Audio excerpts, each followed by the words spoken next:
What's your time frame for making a decision on whether to run? Well, I swore to not answer that question. We're getting closer. As I say, never say never. And I will certainly tell you, I'm under enormous pressure from many people to think about it. This 2020 election does not stand for the year. It stands for the number of people running 2020. And damn, every time I turn around, more people are jumping in the race, for crying out loud. Deval Patrick in this week. Mayor Bloomberg may be coming in next week. We'll talk about all this now, the Democratic side on our roundtable. They are back now. And I do want to start, though, with that new news out of Iowa last night. Brand new poll by the Des Moines Register and CNN showing Mayor Pete Buttigieg just surging there among likely Iowa caucus goers to now nearly a 10-point lead over Elizabeth Warren, Joe Biden, who is falling, both Warren and Biden falling from the last poll. Bernie Sanders actually rising from the last poll up to 15%. So it's still bunched up right there. Amy Klobuchar there at 6%. But a big move for Mayor Pete. Rahm Emanuel, what does it tell you? Well, I think Mayor Pete's the winner not because of those numbers. With all the here's what was going to happen about a week ago. He was about to get the NBA treatment the same way Elizabeth Warren was about to got the NBA treatment over the last 3 weeks. Everybody that was about to do that went and chased Bloomberg and Deval Patrick. And he's left alone in Iowa and New Hampshire to keep running the campaign he's going to do. What's interesting about the upcoming debate is I think he's... Wednesday night. I think there's a number of people on that stage who have been very nice to him who are going to now start to turn to him. And he's all of a sudden going to get his Andy Warhol moment. But this is what presidential campaigns are about. And if he can handle this, it's going to say something. If he can't handle it, it's also going to say something. So in my view, not just the numbers, he benefited by the distraction because he was about to get focused on in a way that he had not been focused on. And it does appear that in some ways he is becoming the centrist alternative, relatively centrist alternative to Joe Biden. And Barack Obama surprisingly weighed in on this whole debate this week, speaking to the Democracy Alliance. Want to play that? This is still a country that is less revolutionary than it is interested in improvement. They like seeing things improve, but the average American doesn't think that we have to completely tear down the system and remake it. And I think it's important for us not to lose sight of that. You've had a lot of Democrats have that as at least an indirect shot at Bernie Sanders and Elizabeth Warren. Which is funny because if you go back to the video of Barack Obama in 2007 running against Hillary Clinton, he was the insurgent candidate. He was bucking the system. She was the establishment. I'm curious about what this does. It's interesting, though. I do believe we all have a lot of love for Barack Obama. No one's going to address it.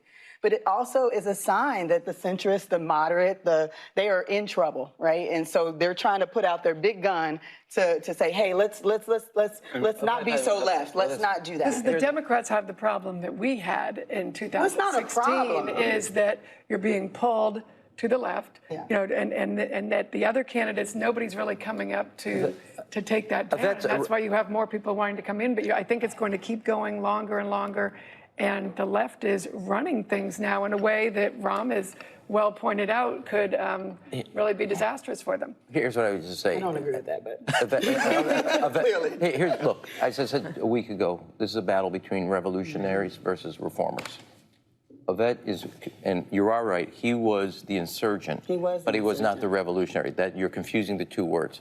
He never, in fact, if you look at the healthcare proposals, Hillary was for a universal mandate, he was for a child mandate. He actually had the more moderate position on health care.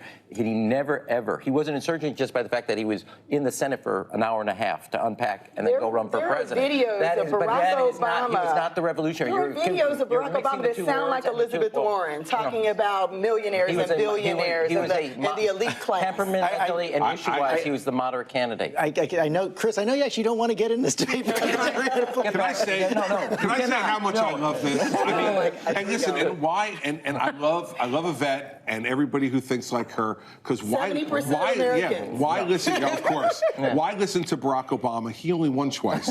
I would love to have Democrats ignore Barack Obama, ignore his advice, minimize him, because he only won twice. This is I'm reminding them of the Barack Obama that won the first time. I'm going to just say the important you're fantasizing about the Barack Obama. No, I'm not. I was there. So was I. I was too inspired by him. The parties always do this. It's either a center left or a center right. And the key part, I would just say, it's the first word is center.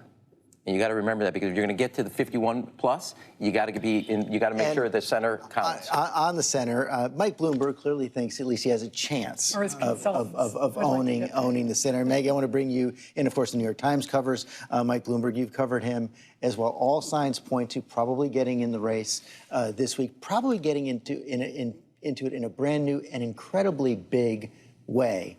In the past, he'd always said, I'm only going to get in if I think I have a chance to win. Are we seeing something a little bit different here? Yeah, I don't actually think that there is some strong evidence that they're seeing that he has a chance. I think he's 77 years old. He's wanted to run for president, certainly as long as I've covered him, which is now going on 20 years. So I think if he wasn't going to do it now, it's a real, this is my last shot. He obviously has a lot of money that he can spend. He has more than anybody. He has a story to tell about being mayor, but he also has a lot of controversy that has followed him, including about the stop and frisk program that the NYPD ran, including comments he has made about women over the years. And just on a basic level, he's not a dynamic candidate. He's not a natural candidate. And when you're running for president, it's a lot harder to do it just on television. So what he believes, Ram, is that the numbers show that what Democratic voters care about more than anything else is electability, that he would have a chance to defeat President Trump. And he's already announced $100 million anti-Trump campaign. Is it conceivable, though, can someone get in the race, say on Super Tuesday, spend who knows how much money in the big states and actually have a chance? Yes, but let me go what's really saying both Bloomberg and Deval Patrick. The issue basically, and this is also what President Obama said, and I give Elizabeth Warren and Bernie Sanders credit. They brought their A game to the policy debate. There is a history from the New Deal to the New Frontier to the New Covenant of President Clinton to the One America under President Obama of respecting the value of work, shared responsibility, equal access to opportunity. And the fact is, free income, free college, guaranteed health care has walked away from the traditional value system that Democrats, the traditional liberal system, going from Roosevelt backwards. Look, Social Security, payroll tax. Medicare, payroll tax. Earned income tax credit is based on work. AmeriCorps under President Clinton is value of service to country.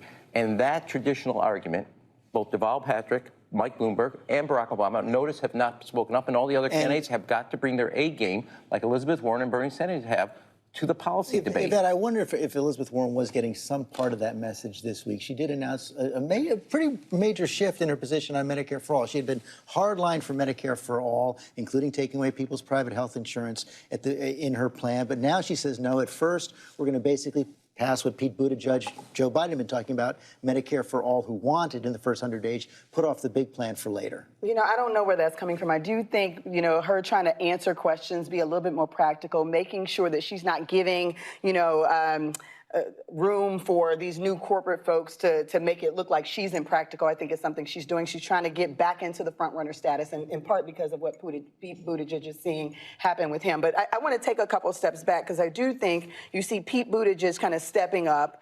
Joe Biden, who we all thought was, or I didn't think, most of folks thought he was the most electable a couple months back, is now flailing. So the entrance of Deval Patrick, the entrance of Mike Bloomberg, is people saying, hey, we don't think Pete Buttigieg is going to be the guy. Biden is falling back. Who is going to be the standard bearer for corporate Democrats? And so I think with what Elizabeth Warren is doing, and I think it's a mistake, backing off of her position is making it so now progressives will be rallying around Bernie, and it will cause him to surge, because they are still looking for someone who is going to carry that mantle, and they want that person to at least go into the presidency with a revolutionary idea, even if that means that you got to compromise it when you get into the office. One of the other interesting things, I think, when you look at the field is how the women, now that Elizabeth Warren is leading, Democrat men seem to think they don't want that. And it's interesting. Yeah, I think there's still an element of sexism. Oh, absolutely. It's on both sides. Well, and the Democrats are suffering from that. And I think that was an impact in 2016.